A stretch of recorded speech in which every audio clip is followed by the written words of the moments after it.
Hi అండి, ఈరోజు మా ఇంట్లో స్పెషల్ ఏంటో చూస్తారా? జనవరి ఎందుకు కాల్సా ఆనియన్ పులావ్ అండి. చిన్న చిన్న ఆనియన్స్ వేసుకుని చేసుకుంటే చాలా బాగుంటుంది పులావు. నేను మొన్న పులావ్ రైస్ చూపించాను కదా, రెసిపీ పెట్టానే కదండి. దాంట్లో అయితే ఆనియన్స్ చిన్న చిన్నగా కట్ చేసుకుని వేసుకుంటాం, కానీ ఈ పులావ్ అయితే ఇంకా ఆనియన్స్తోనే వేసుకుంటామండి. చాలా బాగుంటుంది. ఇలా చేసుకుంటే చాలా బాగుంటుందండి. ఇప్పుడు మా ఇంట్లో అందరికీ ఇలాగే ఇష్టం. ఈ మధ్యన ఇలాంటి ఆనియన్స్ రాక చెయ్యట్లేదు, తక్కువ చేస్తుంది అనమాట. సేమ్ ప్రాసెస్ అండి. ఆనియన్స్ని చిన్న చిన్న ఆనియన్స్ని వేసుకుంటే సూపర్గా ఉంటుంది. ఇంకా నిన్న మా ఊరు అమ్మవారి గుడిలో నైవేద్యం పెట్టుకున్నామని చెప్పాను కదండి. ఇంకా అమ్మకి అయితే కోడిని కూడా చూపించాము.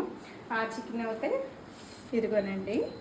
ఇంకా నిన్న నైట్ వచ్చేసరికి లేట్ అయిపోయిందని చపాతీలో కొద్దిగానే కూర వండాను. ఇంకా ఈ చికెన్ అంతా మరి ఎల్లుండి చవితి కూడా వచ్చేస్తుంది కదా, ఇంక ఇంట్లో ఏం పెట్టుకోదలుచుకోలేదు. క్లీనింగ్లు కూడా మొదలు పెట్టాలని చెప్పేసి ఈ చికెన్ అయితే కర్రీ చేసేస్తున్నాను. ఈ చికెన్లో ఉప్పు, పసుపు, కారం వేసి ఉడికించి పక్కన పెట్టేసుకున్నాను. 2 eggs బాయిల్ చేసేసుకున్నాను, ములక్కాడ వేసి. ఇప్పుడు ఈ నాటుకోడి చికెన్ కర్రీని అయితే చేయాలండి. ఇంకా పులువయ్యాక చికెన్ కర్రీ కూడా చేస్తాను.